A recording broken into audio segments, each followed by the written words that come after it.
Hello, it's another of our old RHLSTPs finally going up on video for free. If you enjoy these, please tell your friends, listen to the podcast because we make some money from that. But also you can come and see the podcast live, richardherring.com/RHLSTP, or come and see me do stand-up live, richardherring.com/ballback/tour. Hear all about my testicle. And and if you want to become a monthly badger, go fasterstripe.com/badges. If you want to join my Substack, you can read my daily musings. There's lots of ways to support us for free, for money, for whatever you want. But for now, just sit back, relax, and enjoy more RHLSTP nonsense from the past.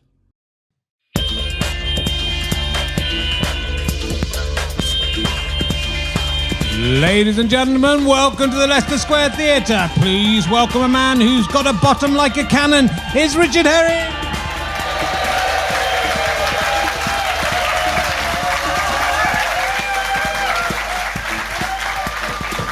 Thank you very much. Nearly got the wrong mic. That could have been a disaster. I'd have had to have been the guest and everything. It would have been awful. Welcome to Richard Herring's Leicester Square Theatre podcast. I was hanging out with Christopher Lillicrap. Anyone remember Christopher Lillicrap? More people than I expected again. I only remember him because he had a funny name. He looks a bit like David Essex. He did quite a lot of kids' shows. Christopher Lillicrap did a lot of kids' shows around the 1970s, 1980s. He's still going, just looks him up. He's having a nice time. He lives in a Greek island somewhere. Anyway, he calls it RHLSTP, so I don't know if that's going to catch on. Here's my amazing thought. Hello to the streaming people. Apparently it's in high definition the last week and this week. I don't know if you've noticed that at home. Took a chance. Apparently it's working out well. That's what they're saying on Twitter.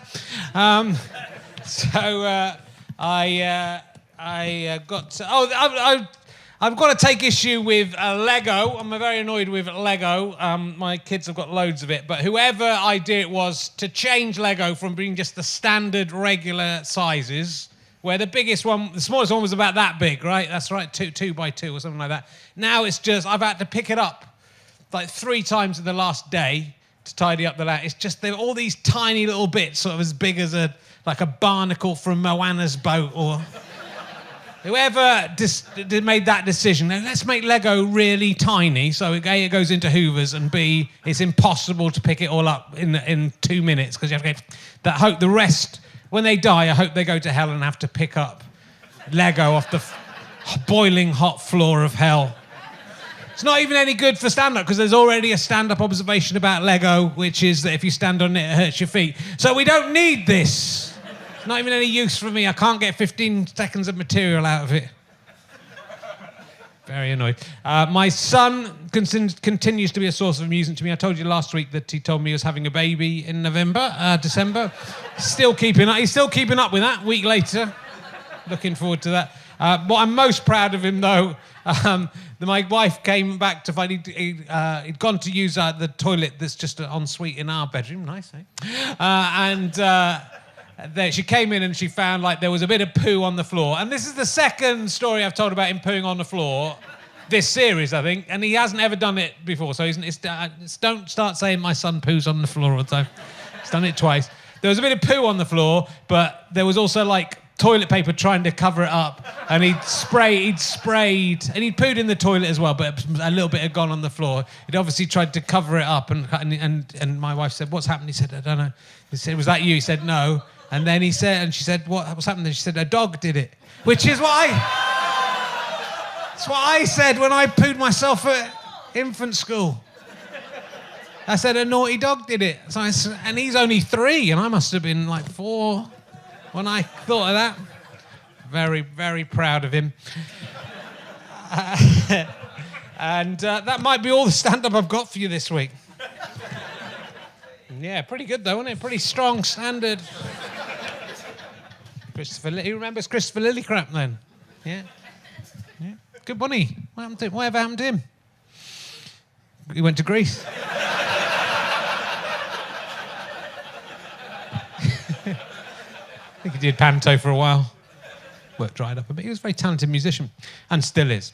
And I love him. He just had crap at the end of his name, and I couldn't believe that was allowed on TV. I remember that. My guest this week is probably best known for his portrayal of the toilet attendant in the Harry Hill movie. That is why... Oh, we've got a bona fide movie star with us today. Will you please welcome, ladies and gentlemen, the amazing Tim Key! There he is. Oh. Thank you. Lovely to see you. Thank you so much for coming in. Well, that's a lovely lovely garment. Garment? Yes. Do you want to be more specific? I would say it's a sweatshirt, is it? I'd say minimum, yeah. Do you want to describe that for No, I do not. You can describe it. Okay. You go ahead. I've described it so many times. It's the Crystal Maze cube you're going with the... Pardon me? Is it the Crystal Maze crystal on it that you're going when all the stuff's falling down on you? It looks like that. It doesn't look enough like that, does it? That's a bit... And I think you've foxes. identified... Yeah, they're foxes. Yeah, okay. Yeah, Foxes coming out of the dodecahedron. Yes, it's basically a case of foxes coming out of the dodecahedron. I don't know whether that's what they call it on the website. It's very nice. I've got to say, that's a lovely garment. Thank you. That's a very big compliment. I would... What is that? That's sort of... sort of like a blue shirt with sort of horrible blotches. Is it? It is. It's not very nice, is it? This is my summer shirt. I bought this for the summer to go on holiday in. Did you? Yeah. Wow. And then how was the holiday? Did you make any friends out there? It wasn't good. I went to Centre Parks. Okay.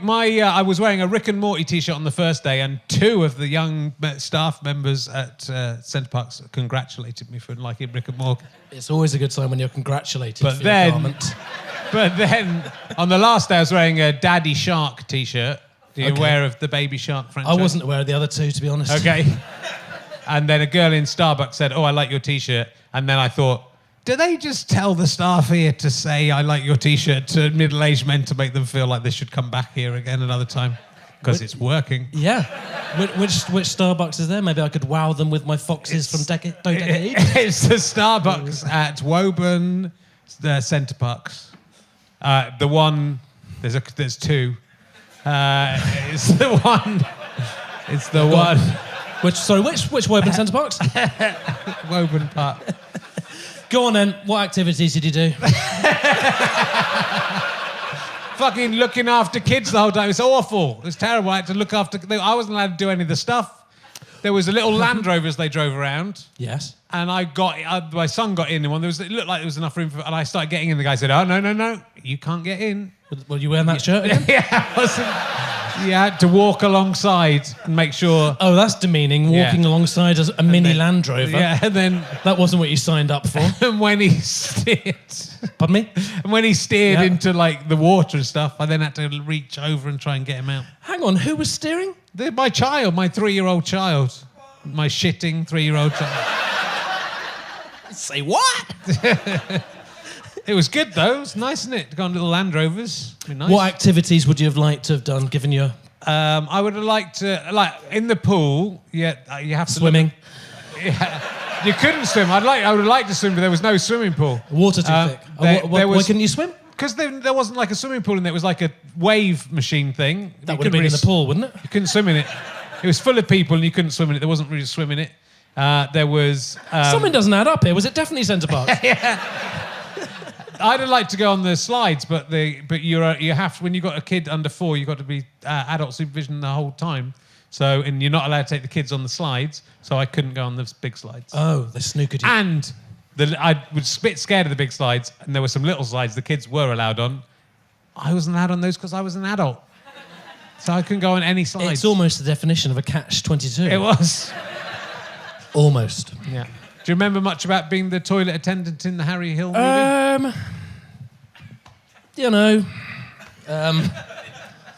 I got to meet Harry Hill. Yeah. Future guest on the show. Well, that wasn't why I wanted to meet him. was thinking more of his back catalogue, his yeah, influence, CL Me. Did you ever dream you'd be on this podcast before Harry Hill? Yeah, he put the kernel into my mind.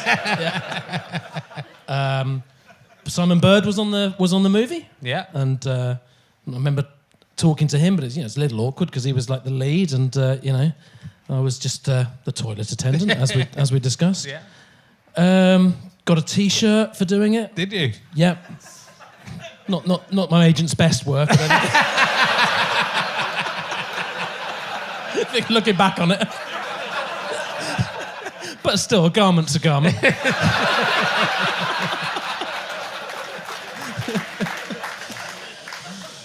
Oh dear. Good. Now the thing I've talked about you on this podcast before. I think with Alex Horn, maybe with Mark Watson.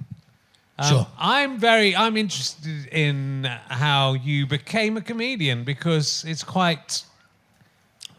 I'm not funny. You're not funny. You don't do jokes, and I don't understand. I just want to know. No, the starting, but the genesis of timkey was that. By the way, before I go into that, have you considered a rebranding of you? Have I considered a rebranding of my me? Yeah. Rather than being, I don't think you should be called timkey. Yeah. I think you should call yourself timkey, like one word. So how are we spelling it? Tim. Timkey, but it's all one word. Timkey. Yeah. No, I haven't considered that. No. But you know, like Cher, it's just called Cher. Well, Lulu's just called Lulu. You could be Timkey. No, it's not like that. Because they haven't had 40 years with the names apart and then banged them together to sort of and see who salutes. Timkey. Yeah, and you keep saying Timkey. Yeah. You're not getting your idea across the line. I think it sounds like a little puppet monkey or something. I know you're into the name. Hello, everyone, it's Timkey. Here he comes. Funny, isn't it? We're about to... We sort of skirted around the possibility of talking about my career for a moment. But now you're playing a pretend recorder and saying Timkey. I just think it could work. I'm just spitballing. No, you're still playing, that's it. Playing his recorder. Yeah. Well, my godchildren call me Timpy. Oh, do they? Timpee. They've got so close. Yeah.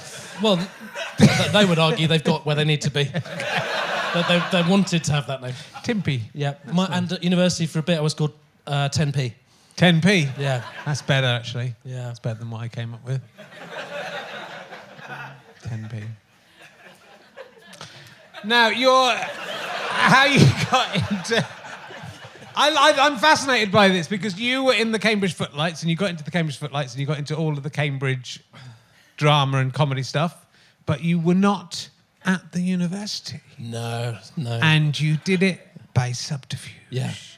And it's kind of, it's really... Yeah. Well, that's it, really. You've told us But that's... I was covert ops. So that takes some...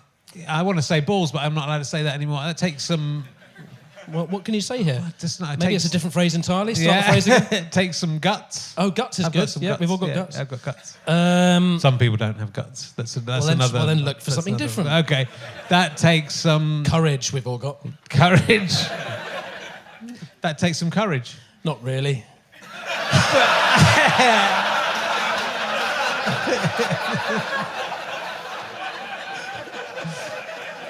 Do you think it's quite courageous to do an audition? I think it's, but no one thinks of it, right? So everyone goes, "Oh, Footlights, it's so exclusive and it's so posh and people aren't it." And you just go, "Oh, I'll just go and audition for it."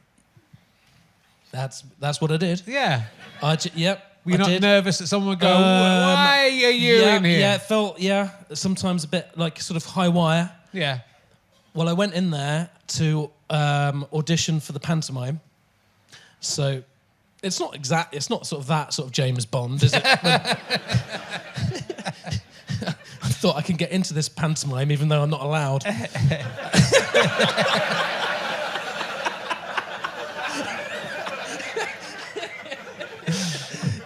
Does sound bad when you start to tell it, because in my mind it's quite big as well. I think it's quite a good story, but when you're auditioning for a pantomime when you shouldn't.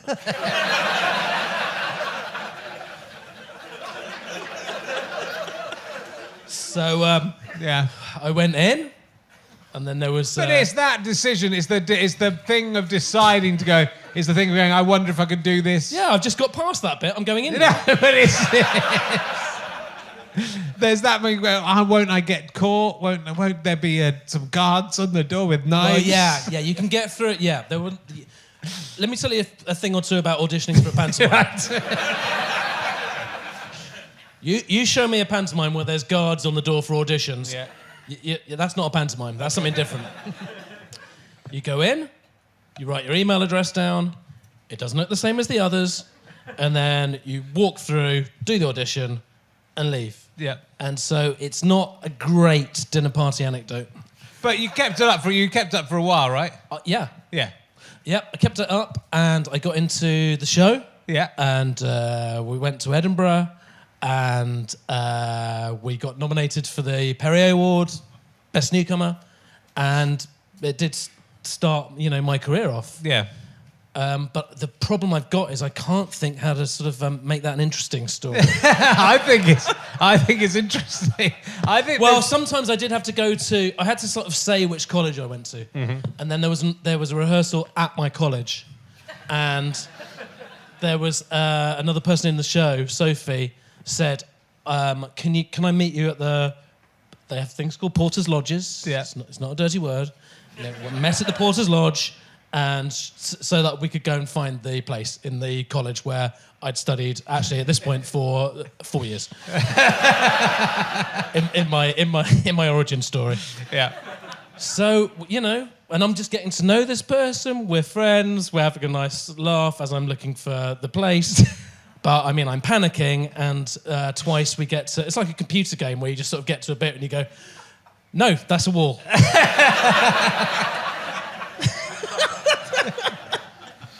Walk on the spot for a bit against the wall. Try see how high you can jump. Well, I find it fascinating. I think it's great, and I think more people should do it, right? Shouldn't they? Absolutely. Yeah. I think it should be a call to arms, really. Yeah. That everyone should do it. Yeah. If you live within 30 miles of Cambridge, just get in and absolutely fuck it up. If you're anywhere between, I guess you need to be between sort of 18 and... There's no real upper limit. No. Like 18 and 25 helps, but like if you're 30, you just say, I'm doing a PhD, and in you go, and let's sort of disrupt things. Yeah. You said you were doing a PhD on Nikolai Gogol. Google. I wouldn't have done very well doing it. I'd have been caught straight away. Because they'd have gone, why are you saying his name wrong? That wasn't... I never said his name like that. I did. I said I was doing a postgraduate degree in Nikolai Gogol. And then one day, someone in a bar came up to me who I was in the panto with. It's just such a... there's no glamour in the story because you have to keep saying panto. He said... I'm in the government inspector, and I'm like, that rings a bell. I wanted to just grill you a bit about being in the government inspector. And I thought on my feet and said, actually, my PhD is more centred around the short stories of Nikolai Gogol and whether it's possible to translate the short stories, whether it loses so much in translation coming from Russian to English that it makes the whole thing redundant. And then I said, I'm going to get a drink. And he didn't say, but yeah, you must have read The Government Inspector, though. It's like that. You have to have read it. If your PhD is in Nikolai Gogol and you haven't read The Government Inspector, it's like, there's all sorts of examples of that. And I'm going to persist. That is not what interviewers say. It's such a weird interviewer. Yeah, it is.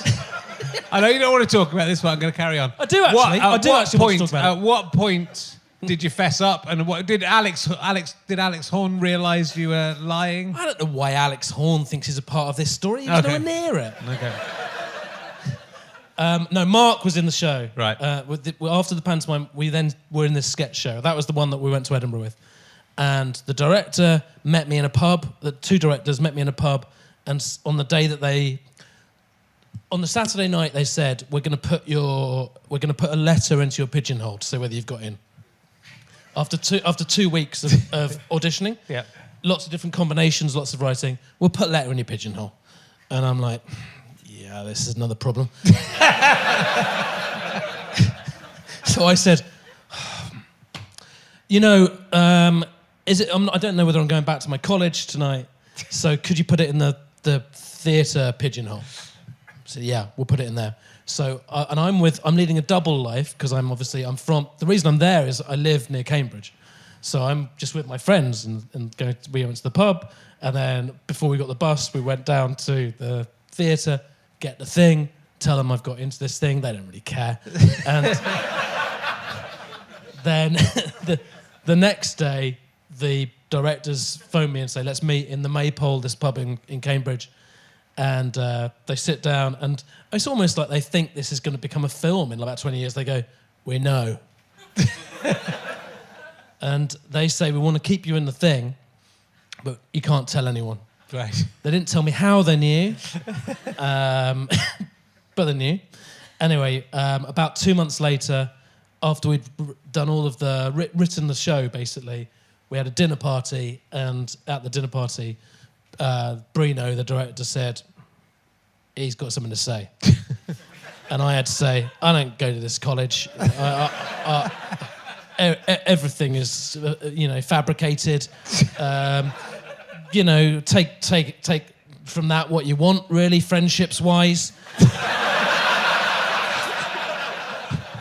I've been lying for the last 8 weeks, so, we are where we are. And they enjoyed it to a certain extent. And Mark Watson, who was in that room, really enjoyed it. And he sent me a message the next day, an email, because I'm still temping, working for the Department of what's the teaching? Education. Oh, yeah.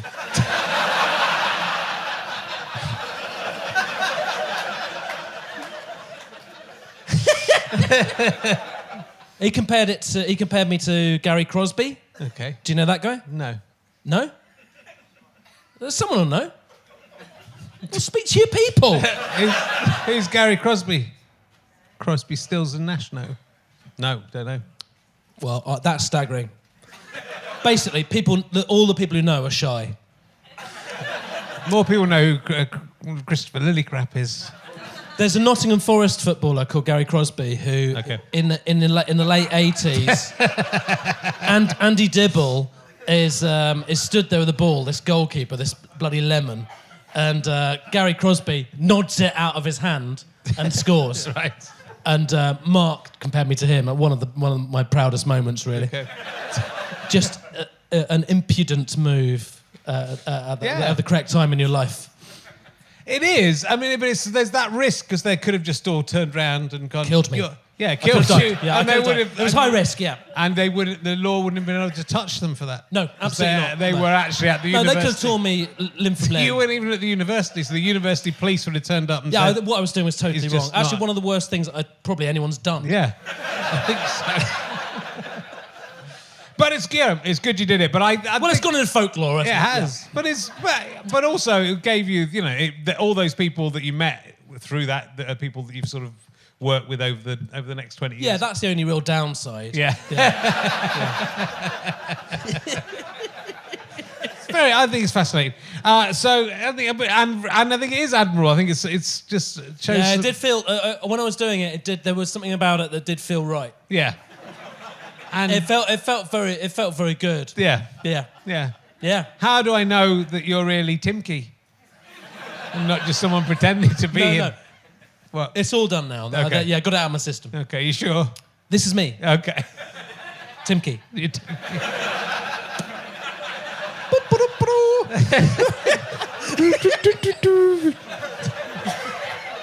We should work on that together. I think we can get something. No, I don't want to collaborate with you.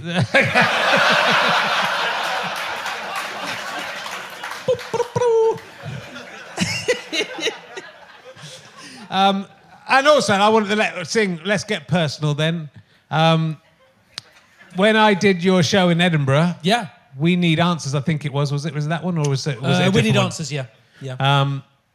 It was a bit like I think the phrase you're after is, can we get personal? Okay. It was a bit like a sort of early incarnation of Taskmaster that did become its own show on its own. It was sort of like loads of... Yeah. Horn was playing us. Yeah. Yeah. Yeah. That was it was an early incarnation of Taskmaster. It was me, Mark, and Alex. Yes. Yeah. Yeah. And the latter Taskmaster is Alex. Yes. Yeah. A fair play to the guy. Yeah, he's done well. Yeah. You had to put up tents and stuff. Well, I do. But in that show, I got very fit that year. I was probably fitter than I am now, even. And look at me now. I've got to say, you do look great now. Thank you. Yeah. I was significantly younger. I was 41 or something. Oh, I think we're both younger. Yeah, we were both younger. I think Alex was older. Alex was in his 50s. It's weird. At the start of that show, I had to get up onto a bar. Everyone was sitting on bar stools. Yeah. Right? And I'm very short, and my legs are very short, and I couldn't get up. So I helped you onto the stool. You could say that. Yeah, well, there we go, and let's move on. Now, what have you got? What's your next question? So I tried to leapfrog onto the stool because I was fit and I was full of energy, and Tim moved the stool as I was just about to get onto it. Timkey. It's the kind of mischievous trick that Timkey... And it hit me right in the chest and actually cracked my rib. I didn't know that at the time. It really hurt. And then I got on the stool and sat on the stool. Yeah. And I did all the stupid stunts and didn't win. Put up a tent and did all sorts of stuff. And you cracked my rib. Yep. Yeah. Bastard, yeah. And there's nothing you can do with a cracked rib. No. I've actually cracked my own rib. Have you? What, as a penance for cracking mine? No. You're, before, so yours was the penance. Right, okay. The only way you can get over a cracked rib is to crack someone else's rib, and then it moves on to. I was thinking that when I was walking here. I thought, well, he'll probably focus on the rib stuff a bit. I thought about sort of lancing that boil in the dressing room and just sort of cutting it off at the pass. Yeah. I thought, no, you just got to... I mean, that's why I'm booked. Yeah. You're furious and you want to talk to me about I'm very your angry. rib, in front of some people. Well, I was fit and then I couldn't exercise for like 3 months. The thing about... No. What you have to remember with a rib is it takes fucking ages to heal. It does. It was in pain. It doesn't even matter if it's bruised. If it's bruised, that's 6 weeks, 8 weeks minimum. Yeah. Broken, you're fucked. Yeah. My wife, it was then my new girlfriend, I'd been going out with for about 6 months, was leaving the next day, and I was in pain, and she insisted on making love with me because we're... Now, it was very painful. That isn't technically my responsibility, that part. You should have made love with her when I was incapable of making love. I feel like a non-empathetic lover is not really my lookout. That's my memory of making love in pain to my wife. Uh-huh. And then she got into that. Right. So how regularly does she break your rib? Just all the time. Has she got a rib hammer? And then, and then by the time it was better, I'd put on all the weight again, and that was it, and then I was unfit. Oh, I remember you being fat a couple of years later. Yeah. Then I got cancer, and But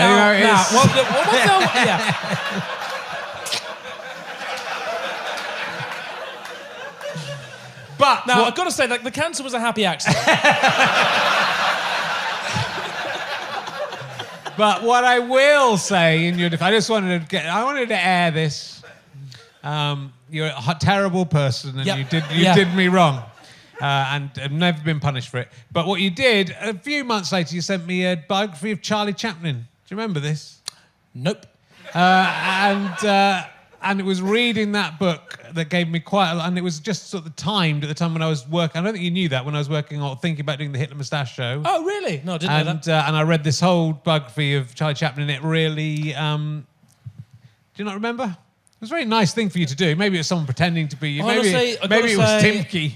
I've got to say, I do so many nice things. Yeah.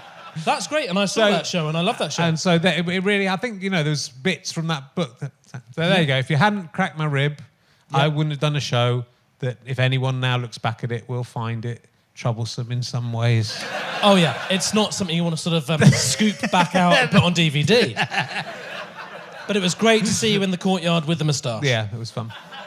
That's all down to you. So I'll let you take the credit for that as well. Timkey. Timkey. So, look, I'm going to ask you my new emergency questions while we're... before we move on, just because I think you'll have the correct level of disdain for them. That's my guess. Would you rather know the truth but always have to lie? Oh. Or... No. Or... Okay. Yeah, go on. Be really good at ice hockey. Oh, no!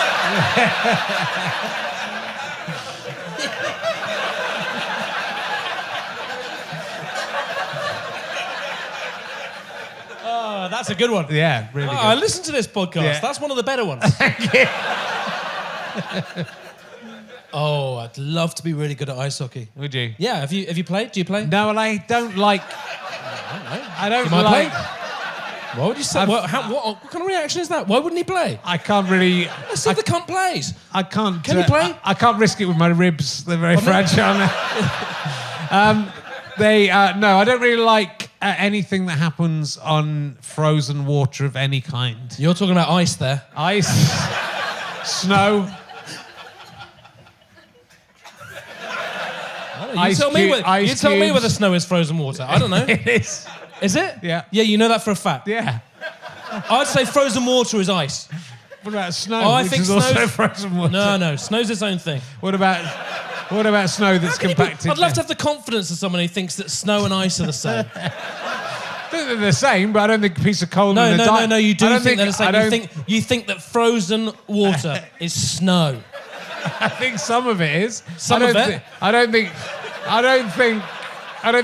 a piece of coal and a diamond are the same thing. I'm not arguing They're both that carbon. When have I said that? Why are you picking up on me saying things I haven't said? Because they are the same thing. Right, so you're saying it, and I don't think they are.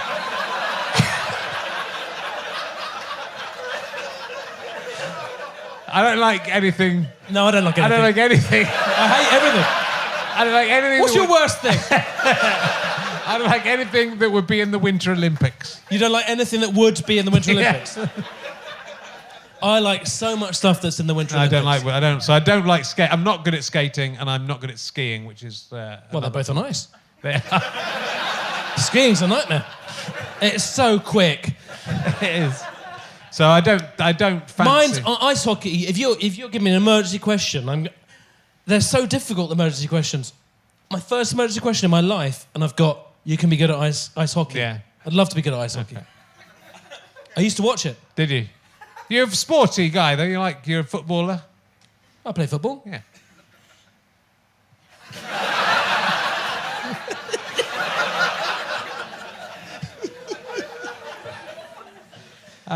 Good. I'm glad you did. Are you a sporty guy? No, I'm not. I like running long distances. Okay. What? That's it. What are we talking? 10 miles, 5 mile, That's a long way, yeah. 13 miles. Give you that. 13 miles? Where did that come from? It's a half marathon. All right. Yeah. What's your best time for a half marathon? 1 hour 46, I think it was. All right, okay. Yeah. I guess I'll get a coffee in the 11 minutes while I'm waiting for you.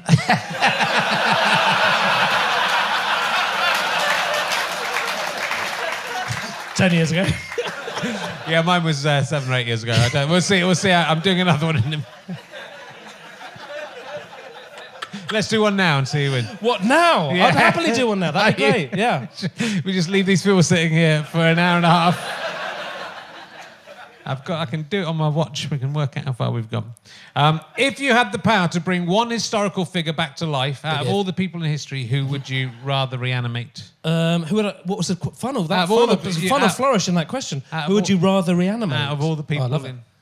it. Do they have to be dead? Can it be alive? It seems a waste. I'd like to keep Jack D going. Okay.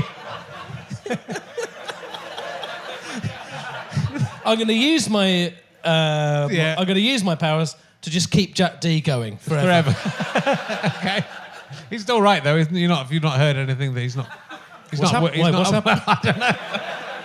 No, I'm bringing someone back. Oh, it's a good. Yeah. Well,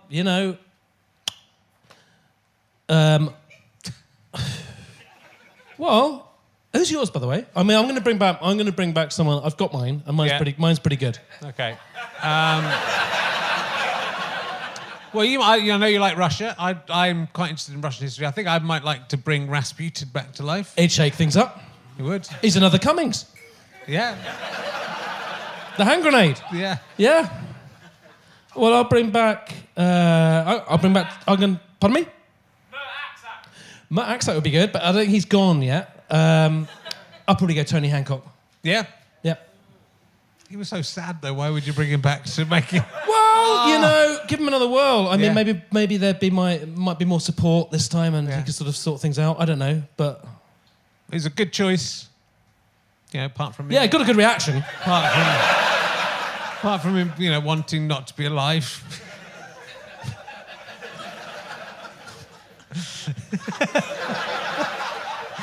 It would be. I mean, it'd be worth the look on his face, wouldn't it?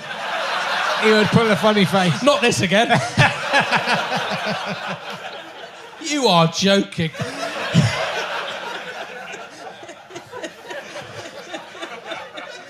All right, I'm going to go for a different person. Okay. You want them to be... They've got to have died young. Not necessarily. They just you might want to I'm just going through... I'm thinking Okay, here. if that's what you want. Yeah, Hancock. It's got to be Hancock. Okay. Has to be Hancock. All right, I'll ask you this one. I don't think this is a very I'm good going to bring one more back, actually. Winehouse. Oh, yeah, that's nice. Let's give Winehouse another whirl. Yeah, I think that's fair enough. Yeah. So Hancock not fair enough. Winehouse fair enough. Okay. Oh, okay. Okay. Would you rather have to keep 2 raw shelled eggs in your cheeks at all times? Pardon me? Raw shelled eggs? Yeah. What? Raw eggs? Raw eggs. So eggs, yeah. Just eggs, yeah.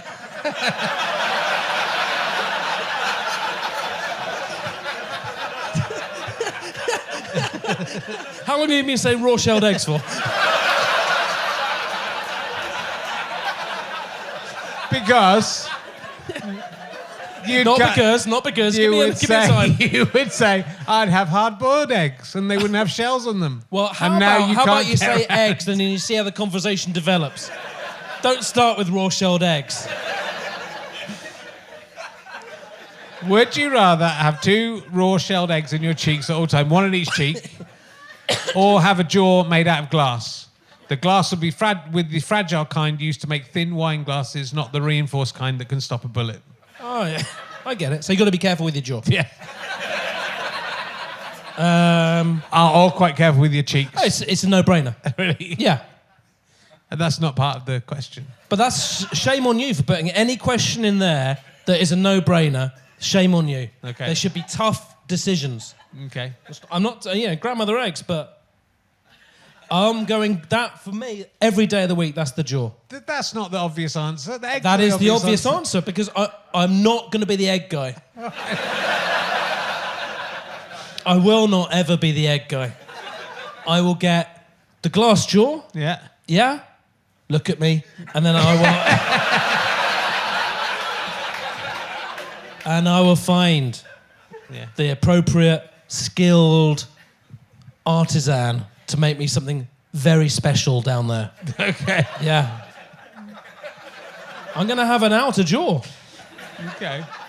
Why don't you get an artisan to make you something to protect your cheeks?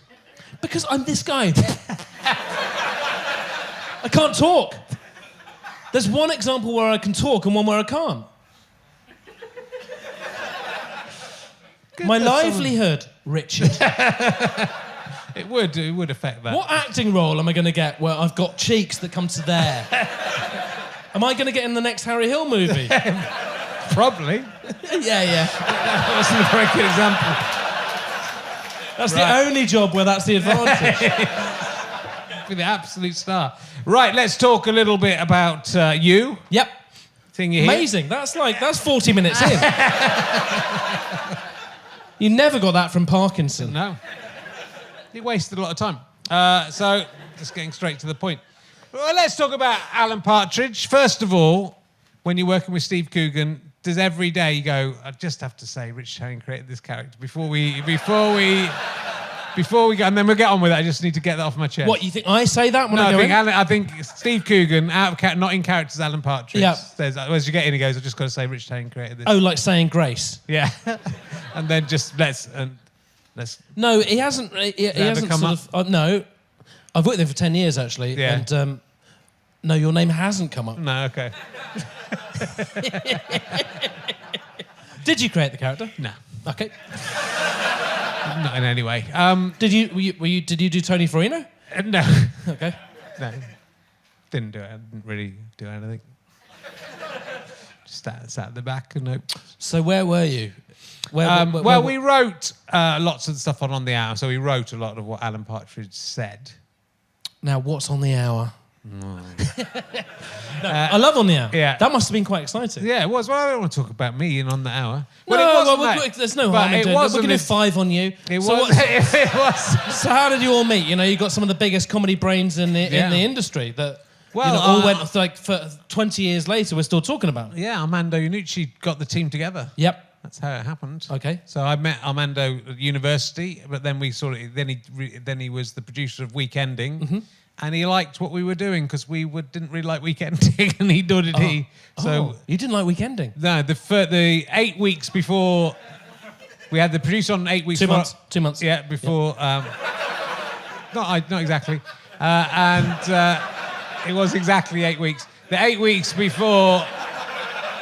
So 2 lunar months. The producer had used 20 seconds of stuff by me and Stu in the 8 weeks. Now Stu. Stuart Lee. Okay. And the first week Armando... Not Francis. Not Stuart Francis. The first week Armando was the producer, we got 13 minutes on the 22 minutes show. Me like it. Yeah, I think that's right. But anyway, it was insane. So he You're realised... fast-tracked. I think when he came up to do the show that he wanted to do, which was sort of an anti-weekending show in a way, Yeah. then we were the obvious choice because we'd done well with it. But we didn't really have much to do with it. But how was it for you? And I didn't know On the Hour was going to be a thing. So, just for us, it was our first real job. So Yep. we didn't even really go, wow, this is amazing. And it wasn't like, oh, there's Steve Coogan. It's, oh, there's that bloke who's on that W.H. Smith's advert pretending to be Frank Spencer. So that's not... Was he? Yeah, he did he did. Did anyone believe him? He did loads of. He was a very good impressionist as he still is, and he did quite a lot of things like that. So that was the thing that I'd recognised him from at that time. But for you, when you got the call, now here we go. When you got Back the in, call, but I enjoyed that, Richard. When you got the call to be, I'm a very polite man, and if you ask me a question, I'll answer it. But. Well, you got to admit, I've answered most of the shit he's thrown at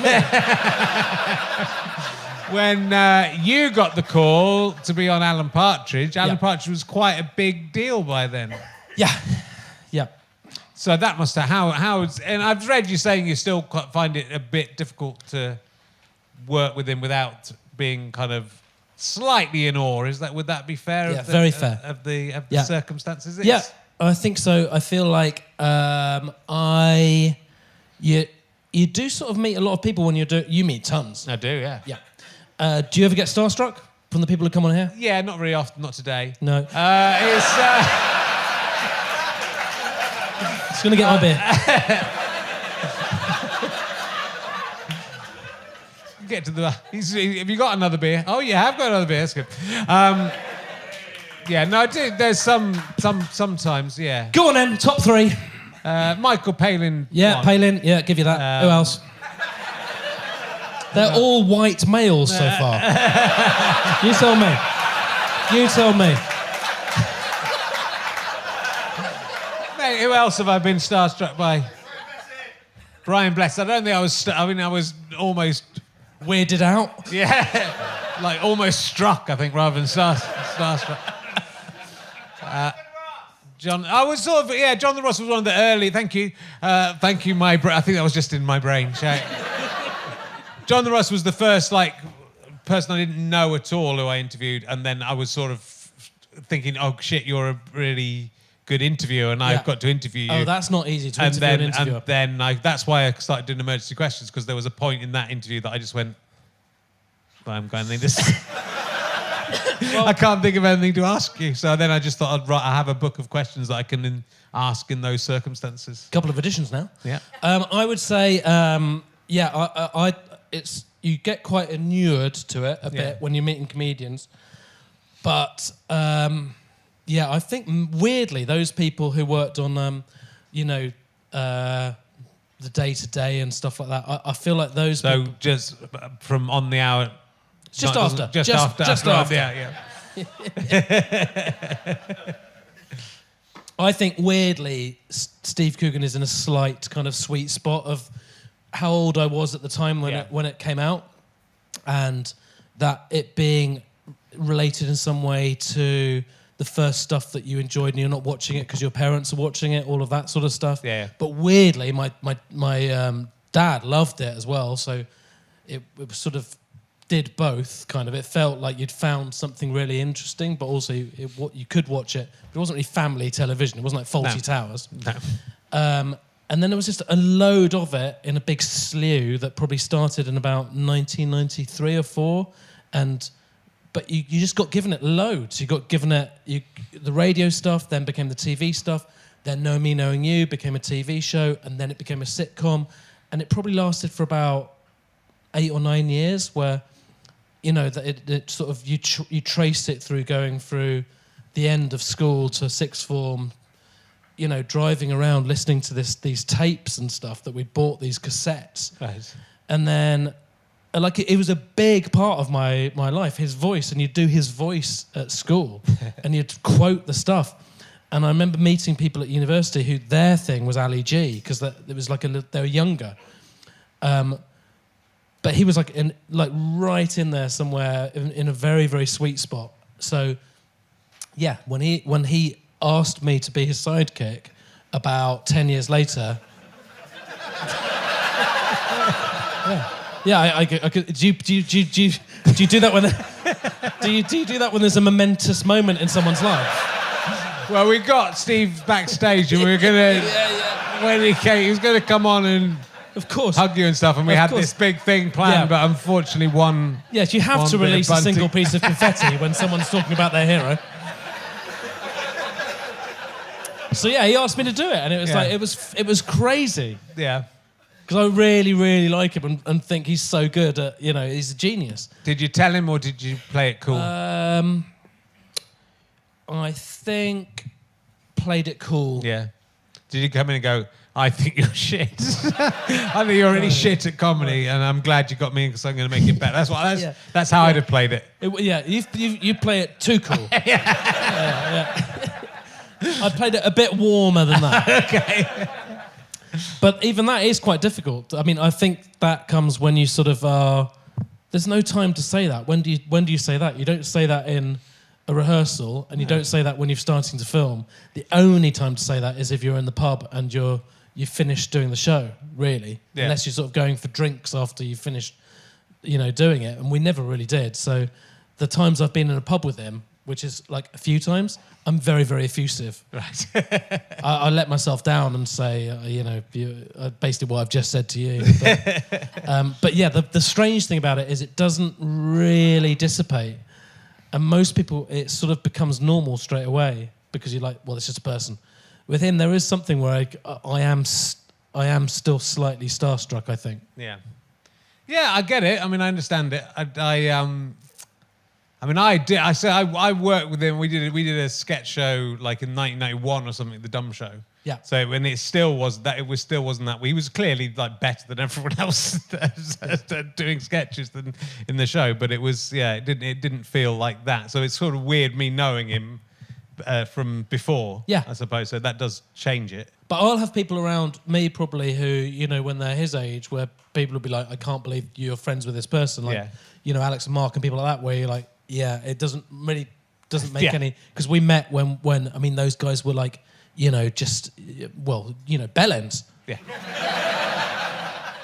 Whereas I meet Steve when he's like, brilliant. Yeah. And just his sort of body of work is so strong. Yeah. And also it didn't help the fact that the thing I was doing with him was Partridge. No, I mean, it's sort of a monster. And also the show was in a soundproof radio booth. That was the show. So there's no crew. I mean, there's crew outside of it, but when we're doing it, it's like 2 fixed cameras and me, and not even Steve Coogan. It's me and Alan Partridge. And yeah, that was a bit much. Yeah. Do you ever think that maybe you've been in an accident and you're just in a coma and you had been dreaming? Why? Because it just seems unlikely that would happen, doesn't it? Yeah, I slightly do. Yeah. Maybe wake up. Wait, timkey. No, there is a big part of that. Yeah. It's kind of quite a direct hit that not most people do not get. But also, they asked for you to do it, right? So it wasn't an audition, it was we want you to come in and do this. Well, it doesn't work that I would just ask them if I can do it. But it's nice. Here's an idea. They didn't go, we got this idea for a guy. They came, we got an idea for a guy and it's you, we want to do it. Yeah. So it's written specially for you, so that's nice. And you're still in it, right? Yeah. So that means that it's going okay. Yeah. So that's yeah. It's now not so kind of nerve-wracking, really. But the first one was mad. I mean, doing that and then it came out, and also it was quite high stakes, I think, for him because he had a 10-year gap, and then when he brought it back, it was with like the Fosters online thing. It was kind of quite a new thing to do, I think. Yeah. I don't know. It felt like there was a bit of jeopardy going on there, and I just was thinking, if it's not very good, they're not going to say it's not very good because he can't do it anymore. They're not going to say it's not very good because they've done it in this format. They're going to go, yeah, this guy's fucking shit. Because I'm the main thing they've changed, is they've got rid of... I mean, it's like when a football club gets rid of some of their big star players and then brings in someone who's not quite as good as them. I mean, they'd sort of got rid of Lynn and the receptionist. Yeah. Basically, all of the people had gone and they just had me. Yeah. Well, it doesn't really make any sense. So, yeah. So I thought if it had gone badly, I mean, I felt sick when that came out, and I remember I was staying at my brother's, and I remember him watching it and me just thinking, I'm not watching this. And he was laughing, but he's like obviously the worst kind of barometer of it, because he is in also a quite unique position of his brother is now Alan Partridge's sidekick. So he's having a great time.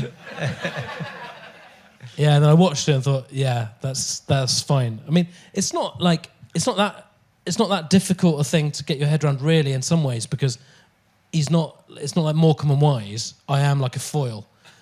So it's not like he's brought someone in and they're going to turn it into Vic and Bob. I know what my job is. Yeah.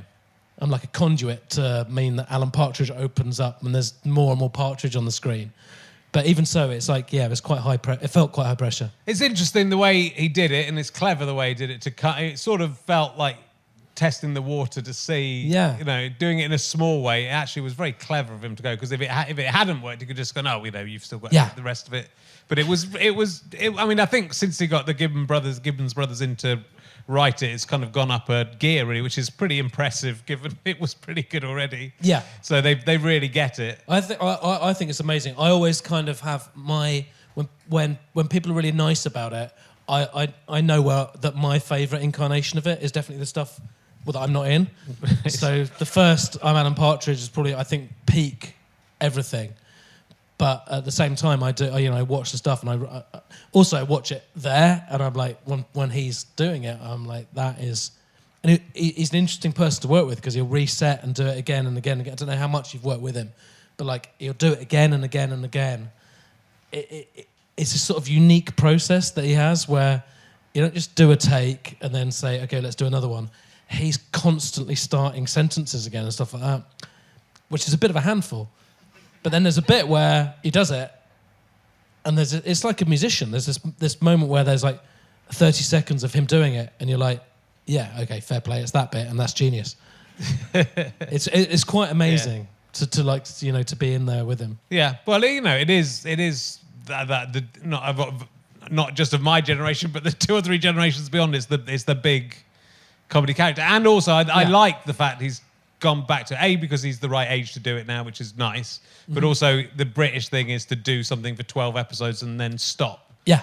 And I just think that's wrong. I just don't. Yeah. I think if you've got a character that's strong, then you can do. And the characters that's strong. He's got guts. Yeah, Yeah. he does. I remember walking in the first time and seeing him, and he had the chain around his glasses. Yeah. And just thinking, that's fantastic. Very good. And I've been listening to the audio book, which I've lost the name. He thought he used Thought as a Wife. Oh right. Got Well, it? yeah, yeah. Well, you're combining two ideas. Yeah. There was.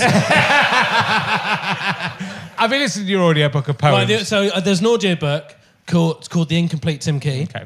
And then I wrote a book in lockdown called He Used Thought as a Wife, which I want to make into an audio book. I haven't listened to that one audiobook yet. No, I don't know how that's got into your mind. But yes, it's certainly true that there is an audio book. Very good. Yeah. Well, it's very good because... my watch is telling me it's time to go to sleep. Bedtime. Okay. Bedtime reminder. Well, okay, how long do we sleep for? Your bedtime. I can do 5. It says I've got to sleep till 6 a.m. You're sleeping till 6? I've got to sleep in 1 minute till 6 a.m. So if you okay, not for a minute then, okay. No. I've still got a minute to go. Well, I've seen you do your... I haven't seen any of your, the actual Edinburgh shows, which you won the Perrier Award. I've seen 3 of yours. Thank you. I've done 13, so it's still on average, it's about the same. It's about the same. Give or take. Yeah. But I've seen you do that character, and it's sort of... Because it's like you, the character of the poet, yeah. Timkey, yeah. except he's Timkey. But it's not quite you, and the audiobook version of it's great to see. It's great to have it because it's performed, and you put some music in it, and there's more to it than the poems anyway. But the poems are great.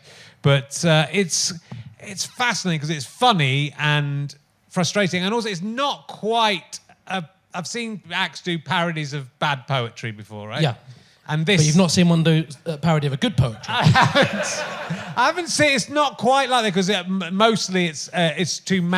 It'll be a mannered character. Yeah. But here I am. I'm a terrible poet, and this makes you think. Well, this is just poetry, and this isn't necessarily bad poetry. It's sort of parodying the fact that all poetry is bad. Well, I can add something to this. Yeah. So.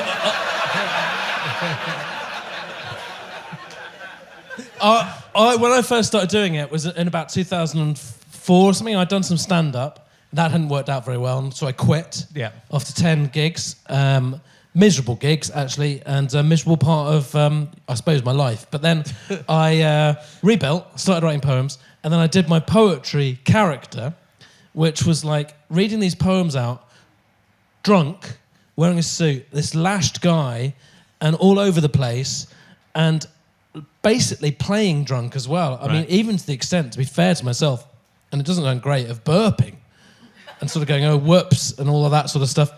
And then gradually that's kind of evolved into something where, you know, when someone, do you know Tom Basden? I do know Tom. So his wife came up to me after a gig, and I never really have had directors or anything like that, but I was doing an Edinburgh show, and I just sort of got friends to come and watch.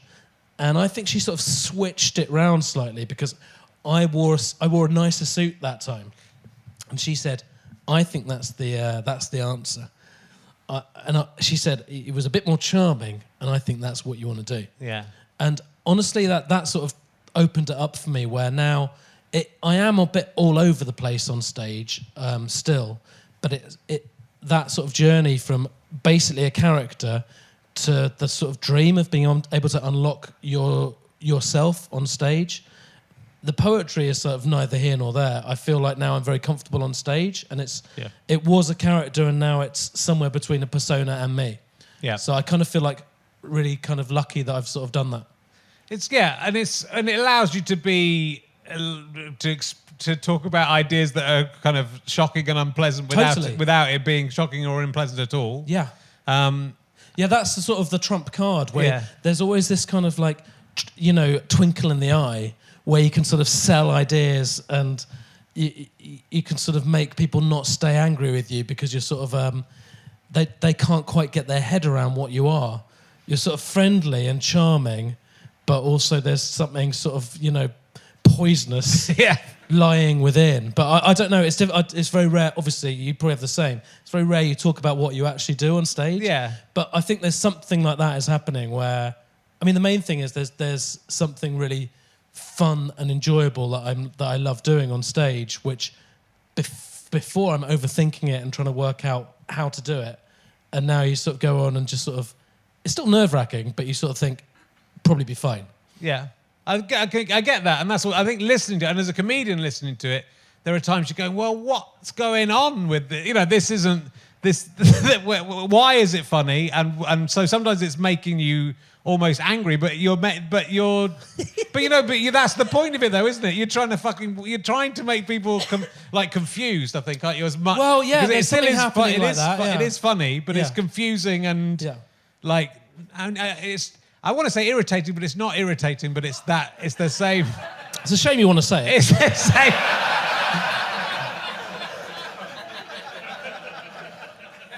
Well, I remember doing my first Edinburgh show, my first hour, and it was still somewhere in between the two things. It was a bit of a hybrid between those two situations I described.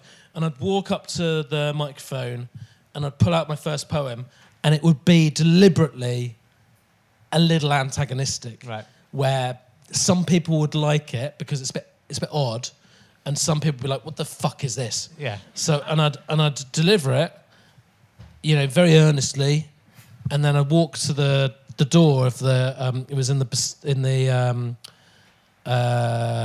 Hut in Edinburgh, like a 50-seater. I'd walk to the door and put a key in the door and lock the door, and then go back to the mic. Yeah.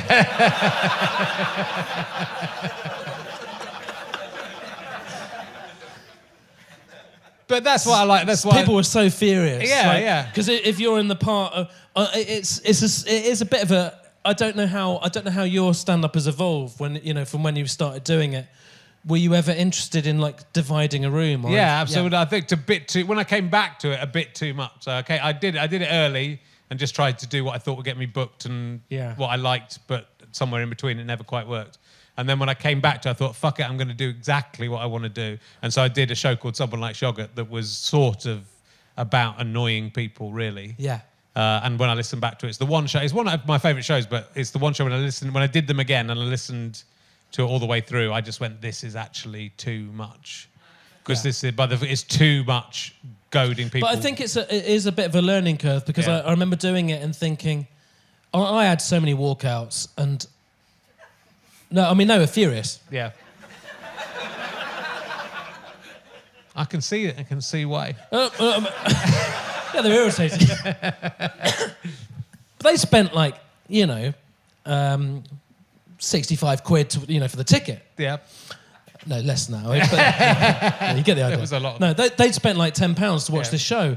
And I think at that point, I was thinking, well, that I did enjoy it. And I felt like of that run of 25 shows or however many you do in Edinburgh, there was probably 5 or 10 shows that were really good. And then basically after that, I changed my philosophy and thought, what would be a really good idea is if everyone enjoyed it. But that has to happen kind of quite... that has to happen quite organically. It does. I don't think you just sort of stop and go, this isn't working, I'll try this. You just gradually work out that it's not big or clever to make 10 people in a room of 50 hate you. Yeah. But maybe you have to go through that to get to make your act interesting for when it finally lands and you're making everyone laugh. Yeah, because when you listen to it or watch it, I think it's just you're kind of going, what, why has he decided to do that, and why is it funny still, and why is it working, and and that's it. It's making unusual choices. So when you've seen lots of comedy and you know how comedy works, that could be, it's quite dull watching a lot of comedians, but then it can, when someone comes on and does something differently and it works, it's sort of fascinating and sort of I'm always interested in those acts, like someone like Brian Gittins or something like, have you seen Brian Gittins? So it's just so funny and I love it, but the audience is split, and it's just like, it's a great show to watch because it's so fascinating that Brian Gittins, in case you don't know, is like a kind of character act of kind of a bad comedian, but he's brilliant. The guy, I mean, David Earl, who plays the part, is fantastic. But I remember watching him, and it's so funny. People are laughing their heads off, but not everyone is. And there's a guy right in the middle on the front, and he just stops everything and looks at the guy and goes, "You look gutted, mate."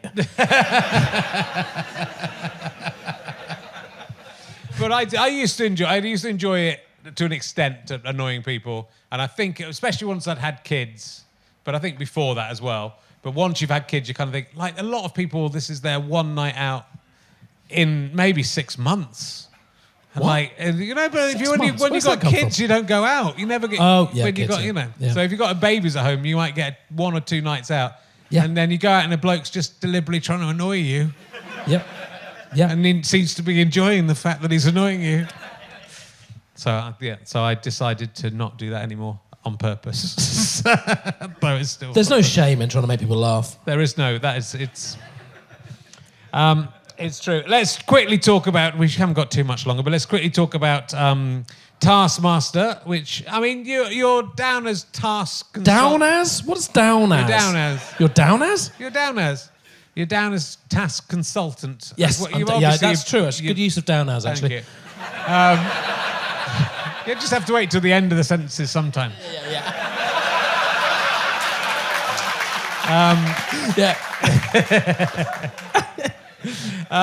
What do you mean, So, I mean, you were there. It is a sort of thing that you guys have collaborated on in different guises over the years. Yeah. And so it now is seen as Alex's thing, but you're still... What do you do as... How many tasks are you consulting on? And I'd rather not talk about okay. the numbers. Look, it's great to be involved. It's great to have the credit. And we move on. No, the truth is, obviously, it's Alex's brain. The whole thing is Alex. And, we meet up in a pub. Alex says, "Here's some tasks." I go, "Fantastic." He goes, "You got any?" I go, "Another pint." And then we're done. There's some tasks which I would say maybe I've helped in some way, or maybe it's useful for him to know that he can ask me about stuff and bounce things off me, but that is the biggest joke in comedy, that I'm on that page of those credits.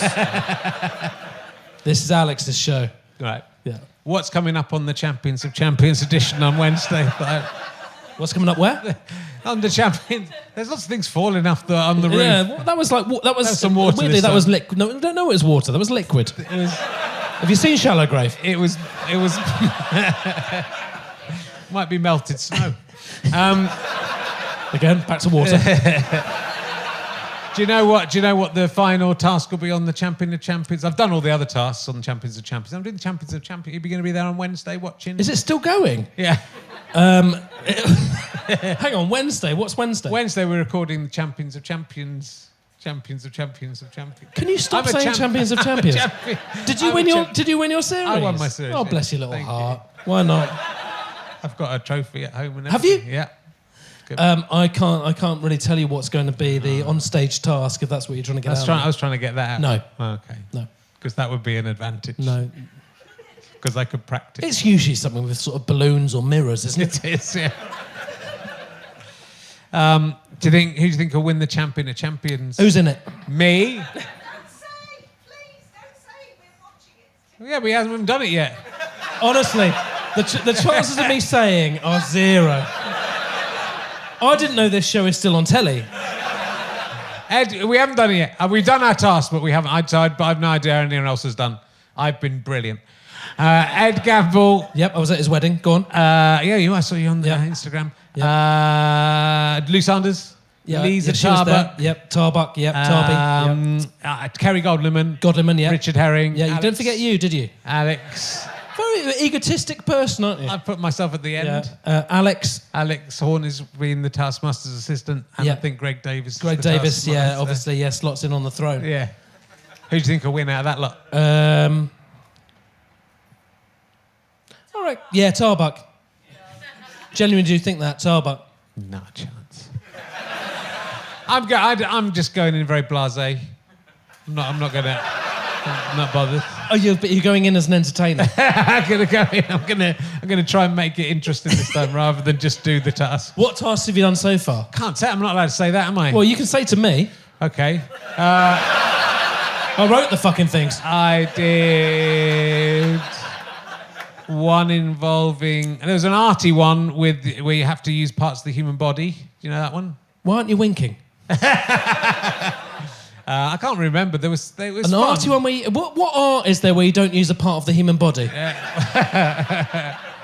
I was trying to give you a cryptic clue if you did know. I can't remember what I did. It was fun. It was 3 weeks after I'd had a testicle removed. I had to do all of this. Pardon me? I'd had Honestly, they've changed the old tasks. Has he got another consultant in?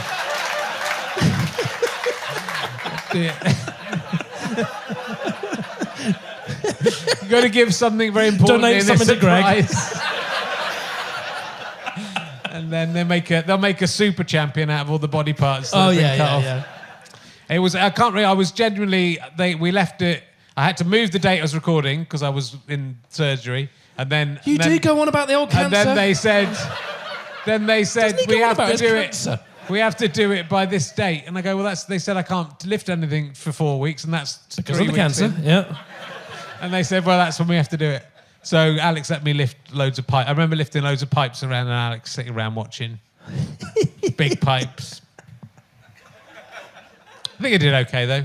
But now you say it, can't think about what I had to do. I can't remember anything I have to do. I've got to say, it wasn't me saying it. You brought this whole thing. Okay. But, it must be tough not having won your... No, I didn't win my show. No, I didn't win my show. At least Josh Widdicombe won my show. Oh, did he? And he's the champion of champions. I'll meet him in the champion of champions. Yeah, it would have been useful to have known that was on the old books, the old Champion of Champions. Yeah. I might have tried to win my... Yeah. Got to think ahead. Right, look, I've got to say, Tim Key is written at the top of that one, and there's literally two... It's not a big pad, and there's 2 pages you've got of questions for me. And look at David Mitchell. I struggled. Oh, okay, yeah. You have put more prep in for me. Don't know if I've written down Cambridge Footlights without going to university. Yep, here we go. Just a quick roundup. Why not? You could put this on the show notes that you could just tune in for the last 2 minutes. We need answers. Cracked my rib. Yes. Poetry, subtle, deliberately bad. I've put in quotation marks. Does that mean it is? Nothing deliberate about it. Sidekick Simon. Yep. Working with Coogan. Yep. Got some good stuff on that. That's worked out very well. Yeah. I felt we dug into the heart of the artist there. We had some joshing around, and then we got onto that, and we really. Oh yeah, I mean, I've got a lot of time for that guy, and you gave me some advice backstage where you said if it goes quiet, that's fine. They're listening. Yeah. No But more. it's fucking boring. No more jockeys. No more jockeys. We didn't cover that, did we? No. Yeah. Unicorn mug. Yep. Inside number 9 didn't cover it. No, Cowards didn't cover it. There's a lot of stuff we didn't Time cover. Trumpet speaks Russian. Didn't cover it. Mentioned Speaks it. Russian. Didn't cover it. Mentioned it. Absolute fucking gift. Zoom gigs.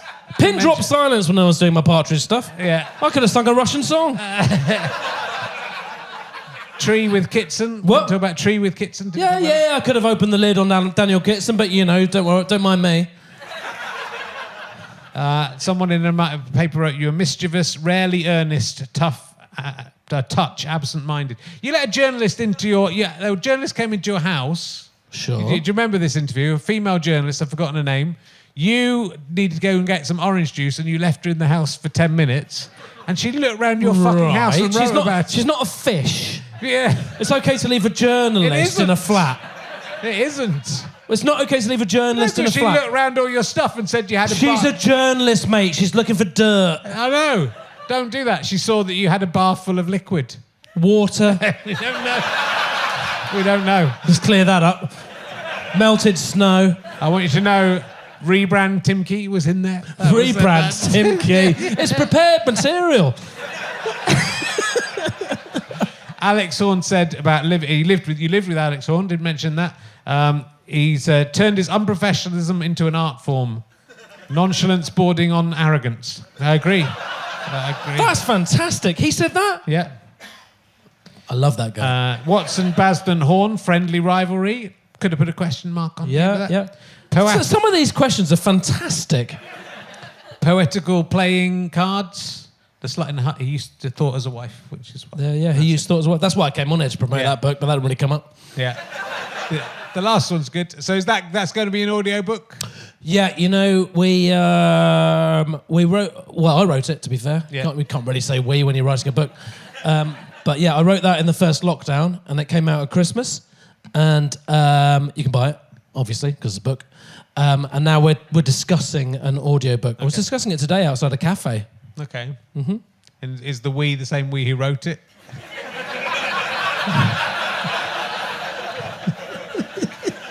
Yeah. You can just do an audio book on your own. You don't need anyone else. You just do it. No. But you haven't read this book. Okay. I haven't read it. I find that weird. I thought I'd listen to it. I thought I'd listen to it on the audio I'll go and grab it. Okay. I'll read it now. Got a lot of stuff back there, hasn't he? It's really come prepared for an evening out. It's got... Yeah, that's the book. Oh, yeah, and I've seen a picture of this. Yeah, I've seen a picture. Okay. Yeah. Should I just read it now? Oh, man, it's really little, it's really little type. You know, when you said, oh, man, I thought you were going to say, this is fantastic. I thought you were going to say something like, look at the design. It's like not good for an old man like me. Not good for an old man like me. I mean, it's not going to fly off the shelves, is it? Not a very thick text, isn't it? You wanker. I spent 3 months writing that. It's good. It's good. He likes it. Not very good for the audio podcast, this bit. You don't need to say audio when you're saying podcast. How long have you done this? Can I keep that? Yeah, for a bit. Okay. I'll grab it in the dressing room. Right. Anything else coming up? No. Okay.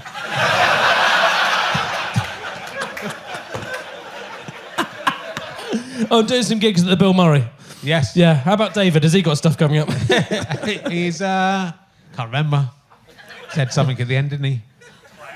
He's doing a play or something, isn't he? He's got the Taskmaster rip-off thing he's doing. What? No, he's got all the Taskmaster. It's got all the Taskmaster contestants in it, but everything has, doesn't it? You just go on Taskmaster, then you get on loads of other shows, unless you go on Taskmaster and are quite boring and just try and do your best. Yes. If you do that, then you need to really make sure that you're the task consultant for the next 10 series. Good. I'll do that next time. I'd rather win than be on Never Mind the Buzzcocks anyway. So... Actually, I end up writing on Never Mind the Buzzcocks, so it's even worse. Ladies and gentlemen, will you please give a fantastic round of applause to the amazing timkey? Thank you very much for listening. Thank you. Come back and see some more. We're sold out next week. Kathleen Ryan and Chaparat Kazandi the week after. You have been listening to RHLSTP with me, Richard Herring, and my guest, Tim Key. Thank you to Scant Regard for playing this music now. It is nice. I would also like to say I'm indebted to my producer, Ben Walker. I'd like to thank Chris Evans, not that one, because he's sitting looking at me as I'm saying this in the Leicester Square Theatre. Thank you to everyone at the Leicester Square Theatre for their fantastic work on this show. This is a Fuzz and GoFasterStripe.com and Sky Potato production. Go to richardherring.com/gigs and you can find out where we're doing RHLSTP from now on. This is the Leicester Square Theatre mainly. And also you can get the live stream if you like that kind of thing. And also you can sponsor me for my run, justgiving.com/monoball. And all the money will go to the hospitals that cut off my bollock.